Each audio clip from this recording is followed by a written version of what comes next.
Hi, I'm Jed. I'm Dania. And I'm Carly. And welcome to Untitled, the Jackson District Library podcast where we talk about all things books, movies, games, and other media, plus some library-ish things too. Today, we'll be talking to Jaren, a library assistant for Jackson District Library's Circulation Department at the Carnegie Branch.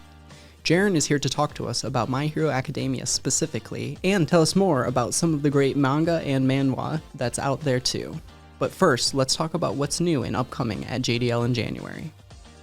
But before we get started, I want to thank you for checking us out. We really want to connect with you, our community, and help you to find new material to read, watch, and play. We really hope you email us at podcast@myjdl.com and tell us what you think. Ask us a question or just say hey. There are so many great new titles coming out in January, including much anticipated follow-ups to some popular series. As much as we'd love to cover all of them, instead we'll highlight just a few that we are most excited for here at the podcast. The first book I have is Codename Blue Rin by Jim Popkin. Due to be released on January 3rd, this non-fiction deep dive into modern espionage portrays the true story of the American woman who shocked the nation when she was found to be spying for Castro's regime in Cuba. From a clan of military members and FBI employees, her betrayal went beyond just the nation, but cut deep into her own family. Ana Montez, after a respectable 17 years as one of the FBI's top Cuba experts and language interpreters, was found to have been working directly for Fidel Castro and spying inside the FBI for Cuba. She was arrested at her work cubicle just days after 9/11. Ana is known as one of the most damaging spies in U.S. history. This thrilling work of detective nonfiction is due for release shortly before Ana Montez's own scheduled January release from prison. That sounds pretty interesting. Yeah, it sounds definitely like something I need to read as soon as it comes out. It's one of those like unique little slices of American history that you never hear about, and it seems so surprising when you do. Yeah, doing the research for this episode, I saw that this was on the list of new releases, and I go through the titles and I kind of skim and read and get familiar with what's coming out and what we should include in the podcast. And I had never heard of Ana Montez. Like, I'd never heard of this person that had been spying inside the FBI. It was so fascinating. Our next book is called The Stolen Heir, a novel of Alpha May by Holly Black. This novel, the beginning of a new series by Holly Black, is set to be released January 3rd, 2023. This book has the reader return to the same world from her previous novels, popularly known as the Folk in the Air series, which began with The Cruel Prince in 2018. Reading from the Goodreads description for The Stolen Heir, quote, "A runaway queen, a reluctant prince, and a quest that may destroy them both. 8 years have passed since the Battle of the Serpent, but in the icy north, Lady Nor of the Court of Teeth has reclaimed the Ice Needle Citadel. There, she is using an ancient relic to create monsters of stick and snow who will do her bidding and exact her revenge." End quote. Holly Black's books have been incredibly well received, with high praises from every reviewing site that I've seen. Common Sense Media describes them as having, quote, "some great romance, no sex, very few swear words. The violence is a lot, but it's not graphic or frightening, especially for older teens," end quote. But I'm sure anyone who loves fantasy will enjoy these books, and the best part is you can find all of Holly Black's other books in this series in our JDL collection, both at our branches as well as through our online resources if you'd like to catch up on the series before the new book hits our shelves. I know The Cruel Prince was really popular when that came out, so I imagine there's going to be some pretty excited patrons. Absolutely. All right, our next book to highlight is Lunar Love by Lauren Kung Jessen. Hitting the shelves January 10th, I am so excited for some sweet romance in the new year. Said to be great for fans of Jasmine Guillory and Helen Huang, this novel features the enemies to lovers trope between Olivia, a Chinese-American woman inheriting her grandmother's matchmaking business, and the dating app designer Bennett O'Brien. An excerpt from the publisher says, "Liv knows better than to fall for any guy, let alone an infuriatingly handsome one who believes that traditions are meant to be broken. As the two businesses go head-to-head, Bennett and Liv make a deal. They'll find a match for each other, and whoever falls in love loses." Now, I love a sweet and cozy romance to unwind after the whirlwind of the holidays, and this sounds absolutely perfect to get your winter reading off to a great start. If this was made in the 90s, it would be Tom Hanks and Meg Ryan. And I'd love it. How many movies are they in together? Like 4? Like 4, I think. Yeah. And they're all good. Some honorable mentions for January releases are The Bandit Queens by Perini Schroff, The Villa by Rachel Hawkins, and Spare by Prince Harry. Next, we're going to highlight some movies and TV series that are coming out on DVD and landing in branches near you. First up is Vesper, which is releasing on January 10th and is unrated. The genres are adventure, sci-fi, and drama. This is starring Raffaella Chapman, Eddie Marsan, Rosie McEwen, and Richard Brake. Struggling to survive with her father after the collapse of Earth's ecosystem, 13-year-old Vesper must use her wits, strength, and biohacking abilities to fight for the future. This looks like an original story with excellent visuals and a unique storyline. One reviewer even said that this could be, quote, the start of a new genre. Up next, we have My Life is Murder, Season 3. This will be coming out on January 17th, and it's rated TV-14. This is a comedy crime drama starring Lucy Lawless of Xena Warrior Princess fame, Ebony Vagulence, and Rawiri Job. My Life is Murder follows the adventures of fearless private investigator Alexa Crow, who solves the most baffling crimes as well as coping with the frustrations of everyday life. The series is a cozy-style modern mystery out of Australia. Lucy Lawless is excellent in the role of the mystery-solving former police officer widow, with biting and irreverent humor. That's quite a mouthful. Mystery-solving former police officer widow. If anyone could do it, it's Lucy Lawless. Yep. I love her so much. I learned so much about myself when I was watching Xena as a little kid. Yes. Yeah, it was definitely my favorite thing. So Friday nights we would watch Boy Meets World and Sabrina the Teenage Witch, and then Saturday nights it was Hercules and Xena Warrior Princess, and we had the old like crank antenna for the television. So that was the only TV I was allowed to watch growing up, really. So it was Friday night was Boy Meets World and Sabrina, and Saturday was our Ancient Adventures, and it was so much fun. I remember that TGIF block of programming with Sabrina and everything. Great time. Classic. And then it was so cool when we were watching Parks and Recreation to see Lucy Lawless out of nowhere. Yeah, when she pops up. Yeah. Oh my gosh, I freaked out. She's great. Next, we have Spin Me Round. This comes out January 17th and is also unrated. This is a romantic comedy and also kind of a thriller. It stars Alison Brie, Jake Picking, Ego Nwadim, Alessandro Nivola, Molly Shannon, Zach Woods, Aubrey Plaza, and Fred Armisen. A woman wins an all-expenses-paid trip to a company's gorgeous institute outside of Florence, and also the chance to meet the restaurant chain's wealthy and charismatic owner. She finds a different adventure than the one she imagined. So this one starts as a romantic comedy and morphs into a dark humor murder mystery, it looks like. The reviews on this one are wild. Apparently, you either love it or you hate it, and there is no in between. I've seen one like video review for it, and they pretty much said the same thing. It's gonna kind of divide people, but they got a lot out of it. They enjoyed it. It's really funny and unique. Yeah, that's what it looks like. I'm pretty excited for that one. Last up, we have a drama called Taurus, which releases on January 24th and is unrated. Stars Megan Fox, Ruby Rose, and Colson Baker. It follows the last days of a rising but problematic musician. Taurus is a fictional story about the cost of fame and pursuit of art in the modern music industry. It looks really intense and digs into mental illness and self-destructive behaviors under the pressure to perform.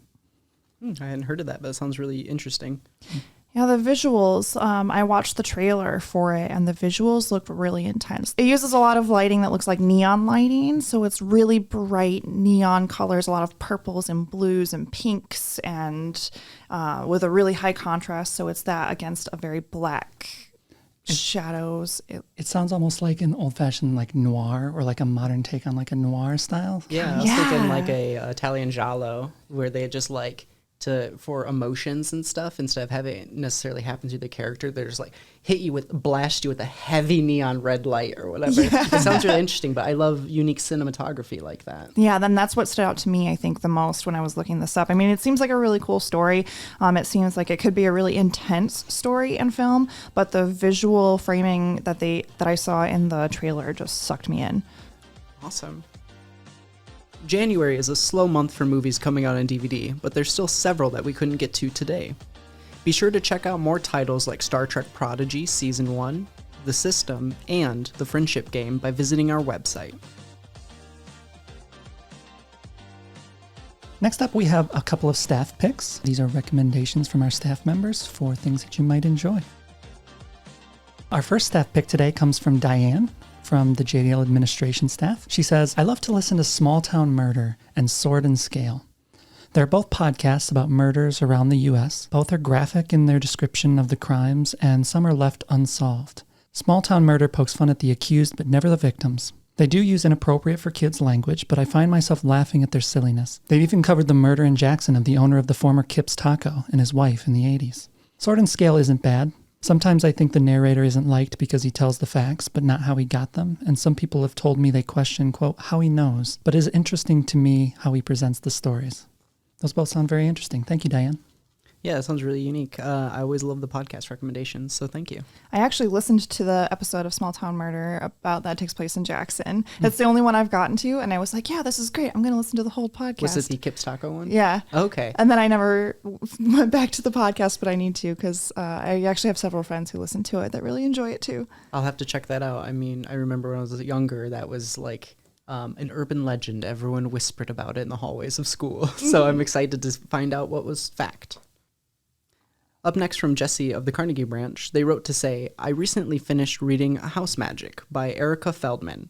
It is so perfect for this time of year when we want our homes to feel especially cozy and intentional as we spend more time indoors.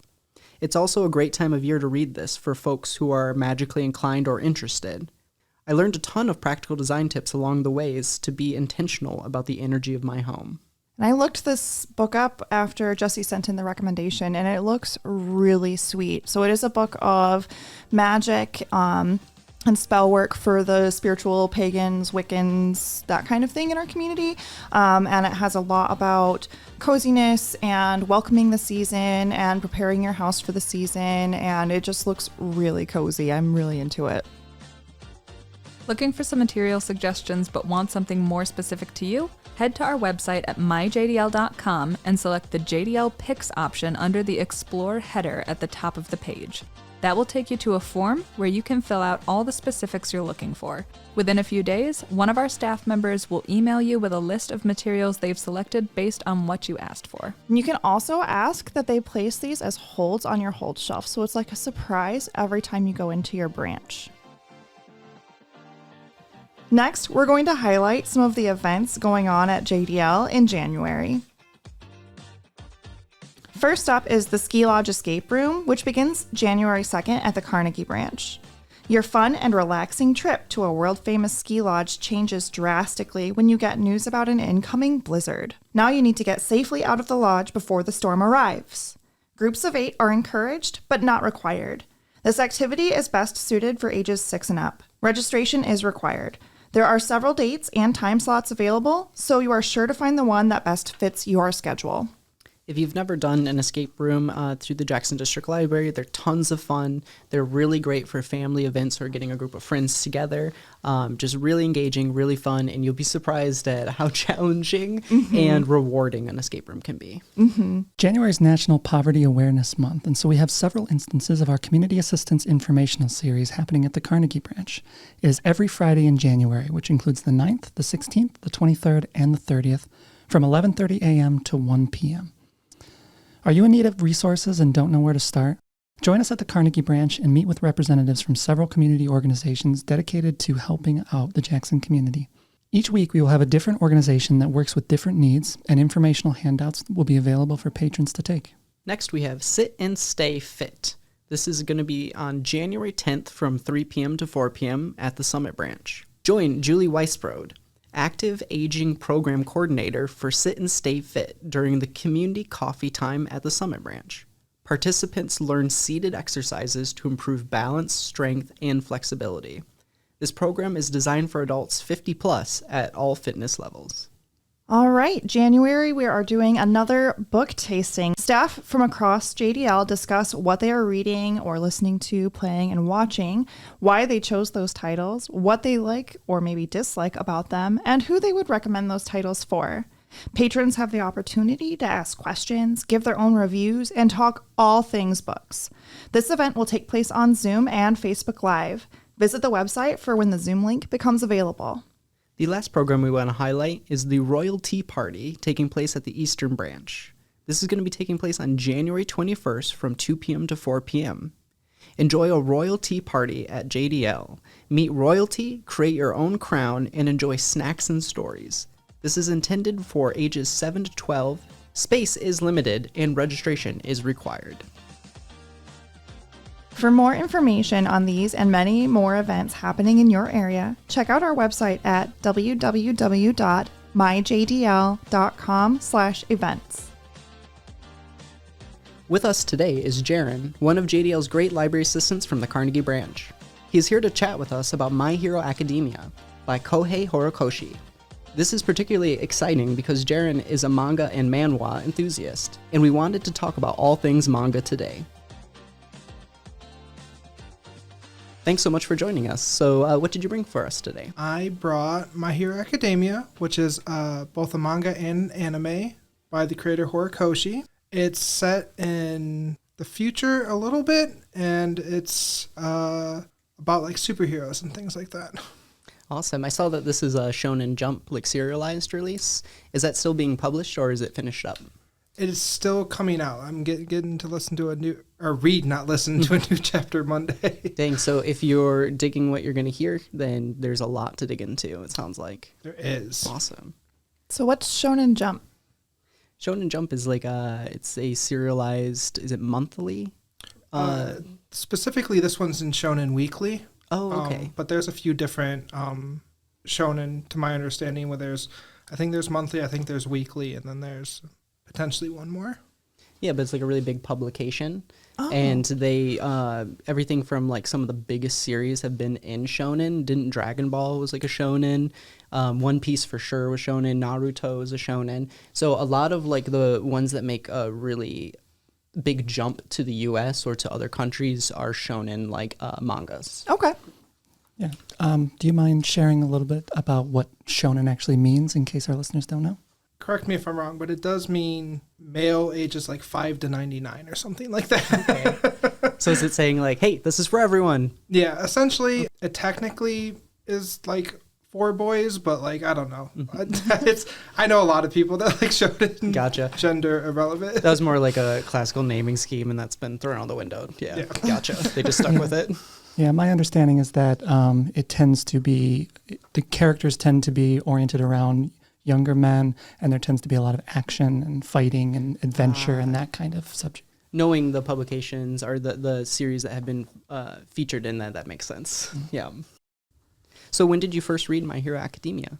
I actually didn't start reading it until sometime in 2021. Mm-hmm. I was a big fan of the show, and then after one of the seasons ended, I couldn't wait for the next season of the show to come out, so I started reading the manga. So was it worth it, switching from the anime over to the manga? It was. I know everyone says if you like the show, read the manga. And, like, sometimes that's true, but, like, I really do feel like that's true for My Hero. I feel like you get a lot of the creator's, like, personality in the manga that's, like, there in the show, but it's, like, emphasized in the manga. Gotcha. It's more like one-to-one since Kohei Horikoshi, I know he's like, does everything himself. Like, he's very hands-on. It's a very personal series. And that's also kind of why it's crazy that it's in Shonen Weekly, because he does a chapter every week. Oh, man. Could you imagine? Wow. Yeah. So he does all the lettering and all of that too? I'm sure there's, most people have like an editor and like a panelist, which will do like the backgrounds of panels and things like that. And like, I don't know if he does or doesn't, but there are people that do weekly things completely by themselves. And still to meet that weekly deadline, even with assistance, seems pretty daunting, especially for how long the series has been going on. Mm-hmm. Yeah. And this one's, it's long, but it's not unreasonable for some of the shonen. Some of the shonen are like way longer. Oh, yeah. So there's been some long running series, like One Piece, for example. I started reading One Piece recently. You have a lot ahead of you. Yeah, that's a daunting task. Yes. You mentioned how like a lot of the author's personality and comes through when you read the manga versus watching the anime. I read an interview with Horikoshi where he talked about how when he's writing My Hero, he really has to be in the emotional state and that of the story as it's happening. And that I was wondering if how you would say that comes through in the illustration or the writing? So I think a lot of it is like in the manga, you'll see things that you don't see in the anime like at all.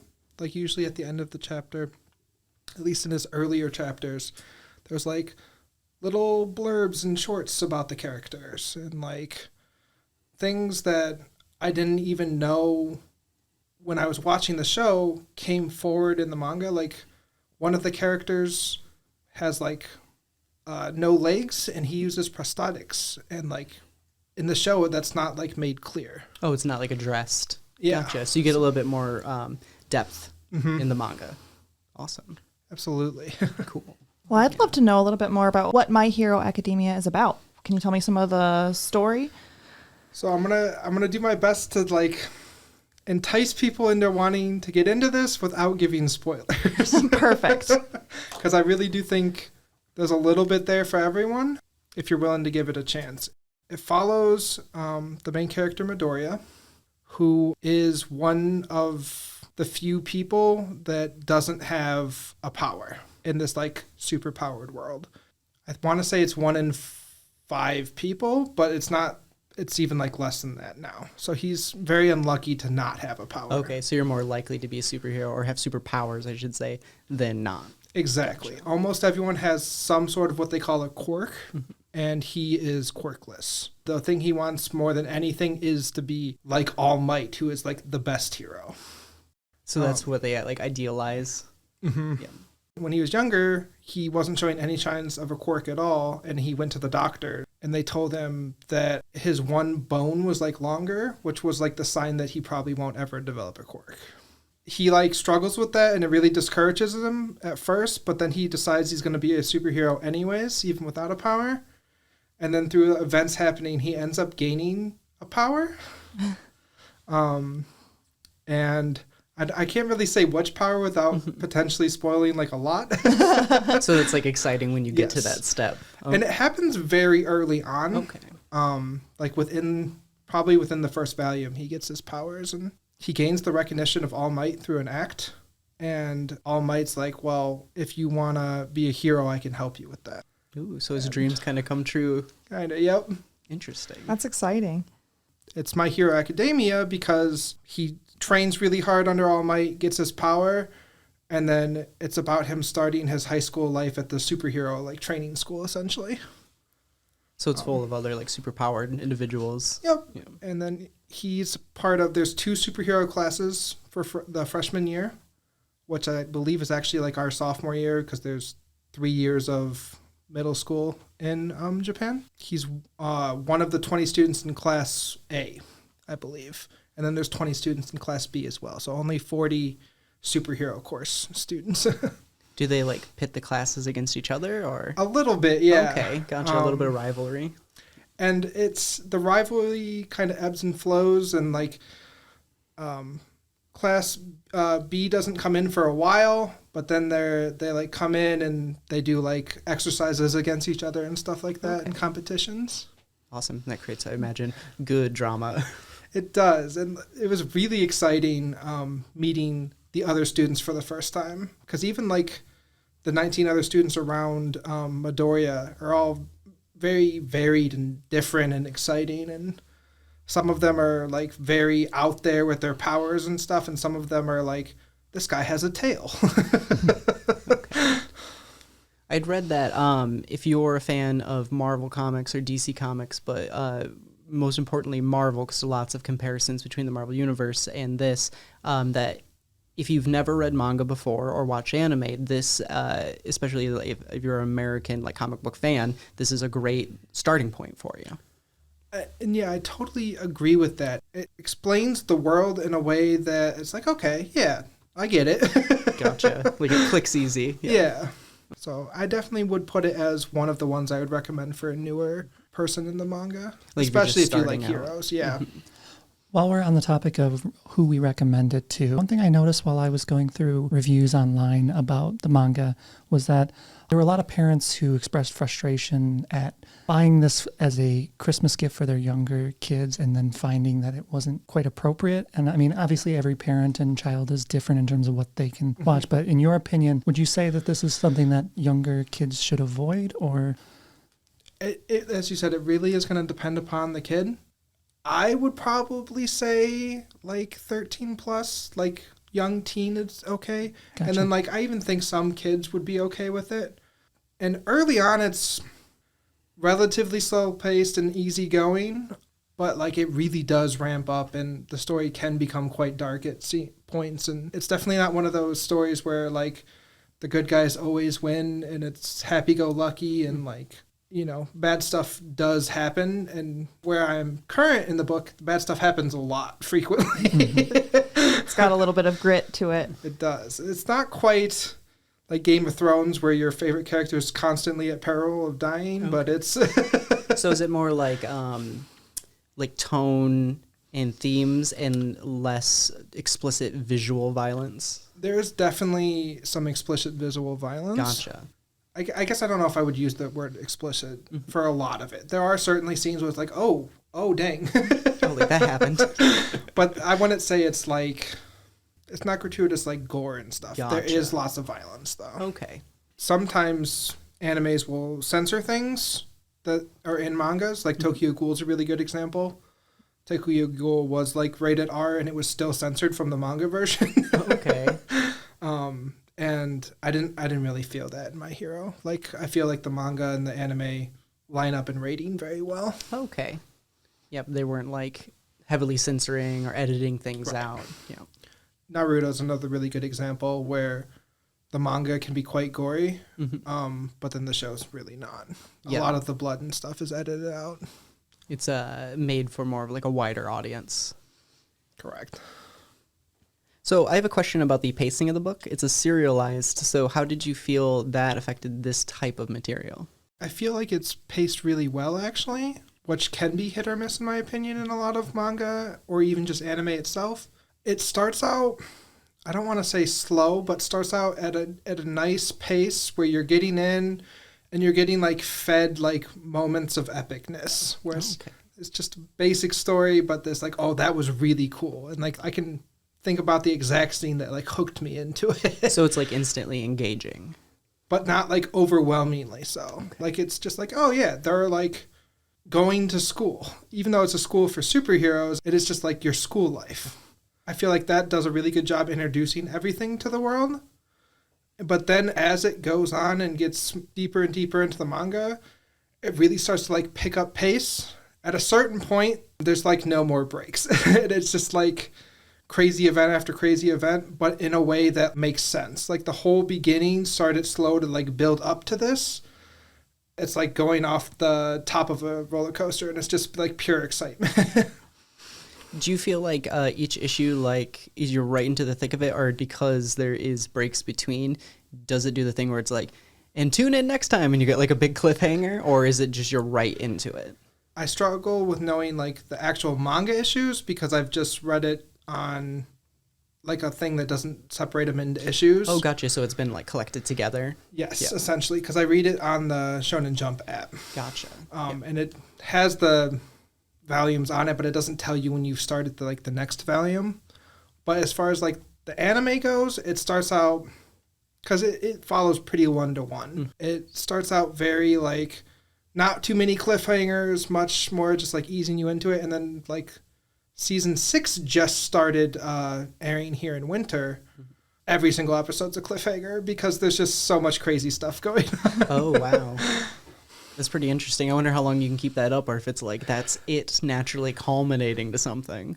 Without giving spoilers, because I've read ahead in the manga, obviously, there's one more like resting point that may or may not happen in Season 6, and then there's no more resting points after that. It's just kind of... It's been kind of going crazy for like a lot of chapters now, where every week I'm like, oh, wait, I have to wait a whole week for the next one.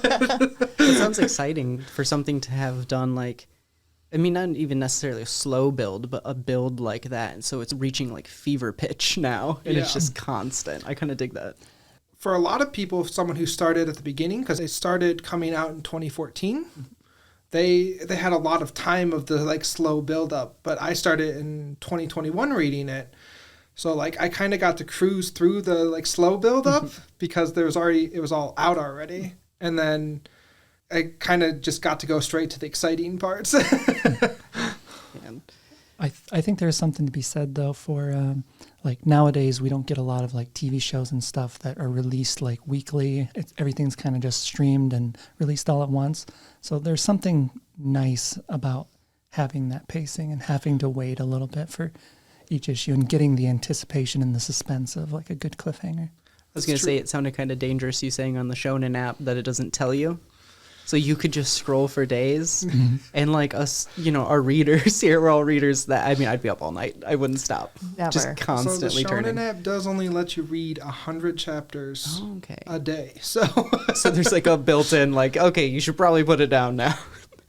That's probably needed. That's very smart. It can be frustrating. I've only hit it a few times, but I've hit it and I'm like, no, wait, what do you mean? So we always like to ask about, what would it be like if this series or this book made its jump to live action or it made its jump to the television screen? But the beauty of manga is a lot of them are adapted right into anime very quickly. So if you want to like briefly talk about the anime a little bit more and then anything about the movies, because I know there's movies coming out, whether that's live action or animated movies. So the anime, just like the book, shares a pretty good pacing in my opinion, and it also, for those of you who don't like subtitles, I feel like the dub's actually really well done. So that's a bonus. That's a pretty rare thing. Sometimes the voices are immediately off-putting, so it's nice to know that these are good voice cast. Yeah, I would say I've certainly watched episodes dubbed and subbed, and like I prefer the subbed, but the dub doesn't like make me want to turn it off. Gotcha. Which can be an issue for sure. Especially when it's your favorite character. And you hear the English speaking voice and you're like, oh dear Lord. Yep. This is not my character anymore. I've certainly had that problem in the past. So yeah. I do know in an interview with Horikoshi, he talked about how like at least one of the movies was how he was originally planning on ending the manga. But then he like ending the like series.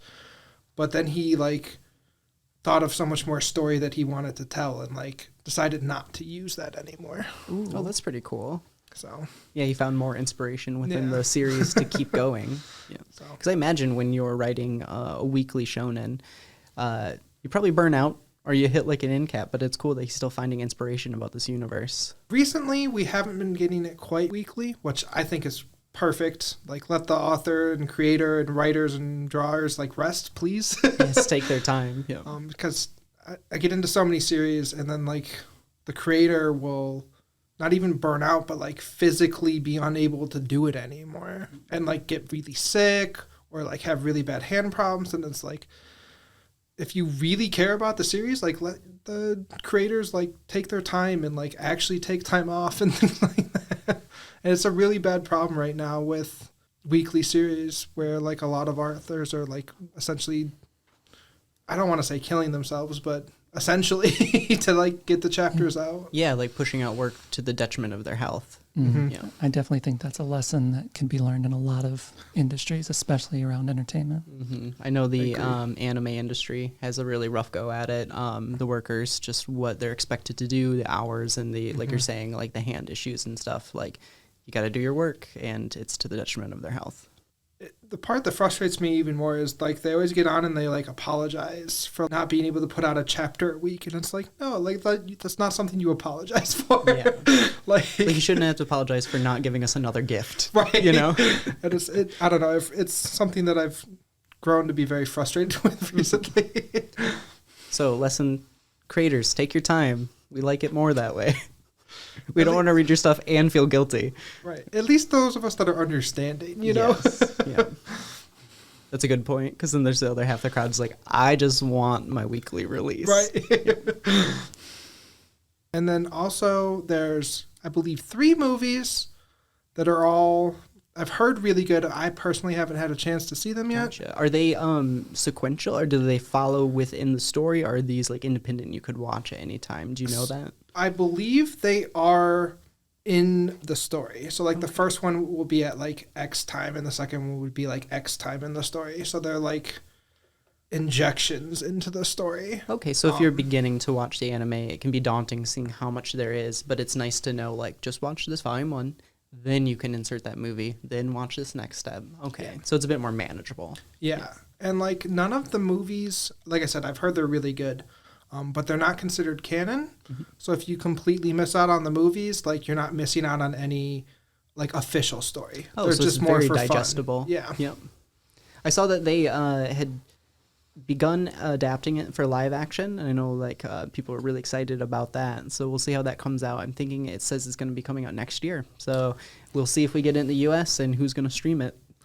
I'm sure we'll get it. Just at this point, like we got the latest animated movie was in Jackson even. Like you could have seen it in theaters in Jackson. So. Oh, cool. I know that at the library we've got one of the animated films, the first one. And then I saw that for other series, we do carry the live action of Attack on Titan. I saw we've got the 2 volumes of that one so far. So I'm sure we'll get it once it actually comes out. That's cool. So I'm curious, Jaren, if this is the kind of if this is the type of manga that you tend to gravitate towards, and if you could tell us a little bit about some of the other types of manga that someone might seek out, because I know that it's a very wide and varied form of media. Yeah, absolutely. And I would say that this is what I tend to gravitate towards. I tend to gravitate towards the fantasy or the action or things like that.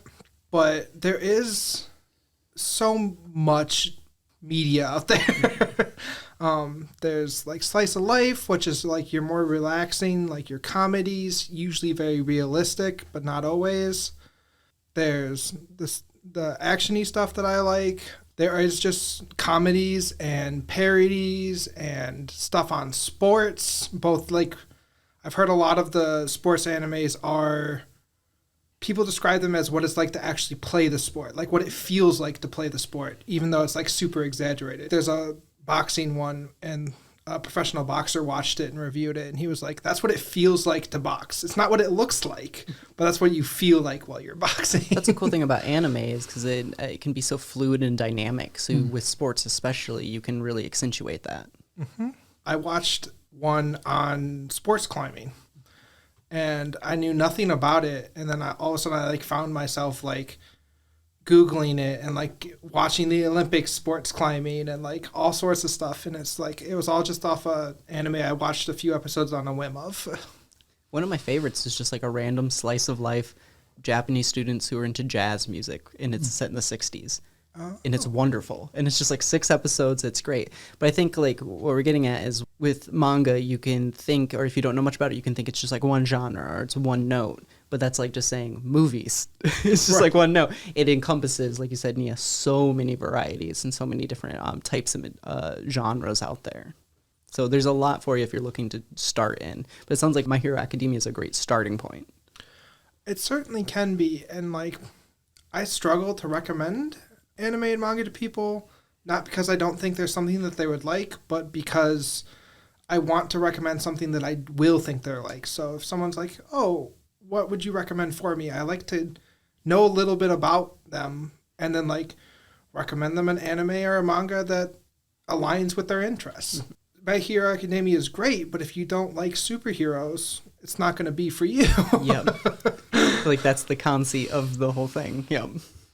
So yeah, it's a lot about once I like know a little bit about somebody, it's like, oh, I think you would like X show or X manga and so on and so forth. And since it's so wide and varied, odds are there's something in there floating around the head of yours like, you will like this. Yeah. And there's a lot of resources for like finding anime and manga. I use a website called Anime Planet.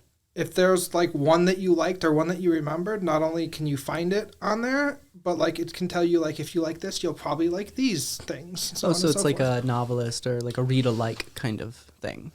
And it also will keep track of everything you're watching and reading and like tell you the amount of hours you've spent watching anime if that's something you want to know.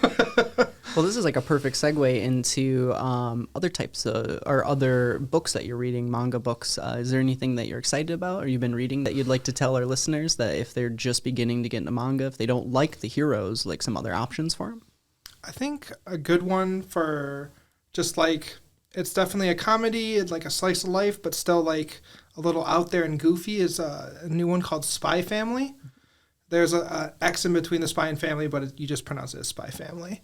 Nia, you were saying that you also checked out Spy Family. Yeah, it's a very cute and like visually stunning show, and I haven't seen the manga, but I can only assume that it's just as dynamic and fun. So what's that one all about? So essentially, there's a fake part of the world where the East and the West are like constantly at the edge of war. It's kind of set around the timeline of like World War II, I believe. What I would call like the dad is like the best spy like in the world, and his job is to make sure that they don't go to war with each other. And one of his missions is he has to make a family for his mission. So he adopts a little girl, and it turns out she can read minds, but he doesn't know that. And then he meets this girl who he ends up like fake marrying. They get married, but they're not like actually like in love with each other and stuff. And so, because he has to have this family to like complete his mission, and his wife is actually like an assassin, and he doesn't know she's an assassin, and she doesn't know he's a spy. But the girl who can read minds, like the little girl, knows everything. Oh man, That sounds great. Yeah, that sounds really fun. Man, what an interesting premise. It is. Like, it sounded interesting starting off with saying, you know, like World War II, there's two like two separate halves of the world. And I'm like, oh, that sounds kind of cool. And then when you get into the character dynamics, I'm like, all right, I'm really into this. Well, and I love the idea of like, because I read romance, and I love the idea of, you know, the fake family, fake boyfriend, you know. And I feel like this setup for like you're describing for Spy Family sounds like everything that I want. Not to mention that there's always that like, will the dynamic change? Will they, won't they like end up actually falling in love? Love it. You never know. It's like a really fun meet cute. I like this. It's super adorable. And there's like so many moments where you're watching it where it's like, oh my God, that's the cutest thing I've seen on TV. Well, Jaren, thank you so much for talking about My Hero Academia and for your recommendations. I'm definitely going to check out Spy Family because it just sounds really cool. Would you mind sticking around for our 1-star, 5-star reviews? Absolutely. Thank you. All right, we're going to start with a 1-star review from Sam Quixote on Goodreads. Sam says, kids with superpowers go to superhero school to be taught by existing superheroes how to be superheroes. So it's the X-Men? Yup, except way crappier. And that's My Hero Academia. Boo, I give it an F. Oh, man. Well, I think they'll find it's not derivative of X-Men. So to follow that up, I've got a 5-star review from Goodreads. This is from Katie. Katie says, this was such a fun read. It's been years since I read manga, and even then, I was never really all that into it. Recently, though, I've been wanting to give it a try, and I'm very glad I did. I'm always a sucker for a good superhero story, and I really enjoyed this take.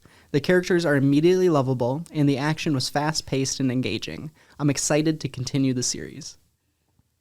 Oh, that's nice. That was a pretty good review. I like that one.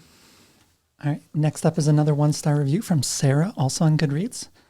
Sarah says, I read it, but I didn't understand it. Short and simple. Yeah, short and sweet. There we go.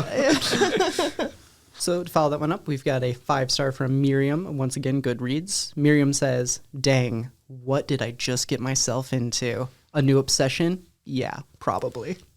And if you get into it, it sounds like you're saying, Jaren, there's a lot for you to dig into. So if you like it, like you're unlocking a treasure trove.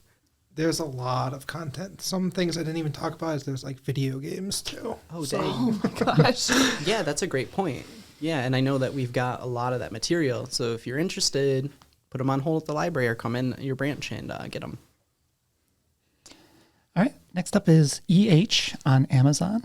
EH said, my friend kept annoying me, so I couldn't enjoy it. It sounds good, but I didn't get a chance to read. So let your friends decide what you're reading. Yeah, maybe put some time aside later. My next 5-star is from Apollo Mule. This is also from Goodreads. Apollo says, I love everything superheroes, but now living in an era of Marvel and DC, I wanted something refreshing. This is one. In a society that is mostly comprised of all those with special abilities called quirks, the story follows a young quirkless boy as he becomes the greatest hero of all time. Additionally, I generally have a big problem with shonen manga's treatment of their female cast. And while it's not perfect, all the female characters are autonomous, fleshed out, and incredibly strong mentally and physically. You see real character development in all of them through trials and tribulations, and I absolutely love watching them all grow. I feel like he does bring up a really good point that I probably should have talked about more earlier. In a lot of, especially older shonen, the female characters are kind of just there for like motivation for like a lot of the male characters, and I don't feel like that's the case at all in this one.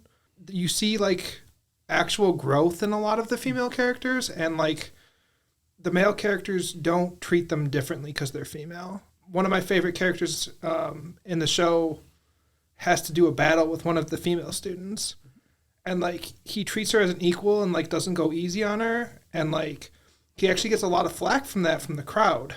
I know that the female character and a lot of the like actual teachers and stuff in the crowd were like appreciative of the fact that he was treating everyone the same. So I thought that was really cool. Yeah, it wasn't like played as a joke, like, oh, you're fighting a girl or anything like that. Exactly. Yep. And especially unnecessary, but in a world of superhero powers, there's no need for any of that. Exactly. All right, last up for the 1-star reviews from RR on Target. This one I really wanted to pull out because there were a lot of 1-star reviews with a similar sort of sentiment.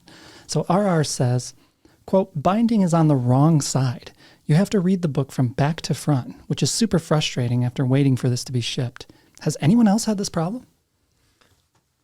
In the classic conundrum. I remember when I first came across manga and I didn't know that it was read the opposite way. But yeah, that is kind of a shock when you're trying to read a manga, especially, because a lot of people read mangas on apps or on web comics now. So to read it in a book physically and having to turn the pages and read your panels, because even logically you might know that you read it from right to left, but your brain still automatically goes to that top left corner to get started, and you gotta no, it starts at the top right corner. Yeah, I think that could be daunting for some people, especially can be confusing or off-putting for the first couple of pages. But I feel like with anything, if you put a little bit of time into it, you don't even notice it. Mm-hmm. Or you just read it left to right and every story becomes like a Benjamin Button story. Yeah, I was just really confused. Something that I struggle with even now, even though I'm really into the manga and stuff, is when I read like Korean or Chinese comics and stuff as well, those read different directions as well. Mm-hmm. And so like I have to sometimes try to remember like where's the country of origin for what I'm reading so that I know the order to read the panels in. So which direction do Korean are normally, I say normally because sometimes they can be funky. You read it from just like an English thing, but sometimes height is a priority over left to right, depending upon like where it fits on the page. Like panel placement? Yeah. Oh, interesting. So like, and the same thing with Chinese stuff, it will read, it reads mostly similar, the left to the right, but like it's just a matter of like, do I start with the leftmost like word bubble, or do I start with the highest word bubble? And that kind of changes depending upon both the language it was written and the author. That's fascinating. Well, my last 5-star review touches upon the subject. This is from Swanit : from Amazon. They say, love My Hero Academia. Great book. I saw people saying it's backwards. It's supposed to be backwards. It's the style of Japanese comic books. So they're saying the complete opposite there. They're saying, no, this is good. Finally, the voice of reason. Yeah, the voice of reason. All right. Well, Jaron, thank you so much for joining us today. We've had a blast chatting with you. We really appreciate you coming in and sharing some of your excitement and expertise on the topic of manga with us today. Thank you guys for having me. I had a lot of fun. Yeah. We'll see you around at the Carnegie branch. Sounds like a plan. Thanks for listening. Feel free to email us at podcast@myjdl.com with any thoughts you have about our reading from today, any materials you think we should touch on in future episodes, or any questions you may have about library materials, events, or services. Any views or opinions expressed by the hosts or their guests are solely their own and do not reflect the opinions of the Jackson District Library as a whole. This podcast is for entertainment and informational purposes only.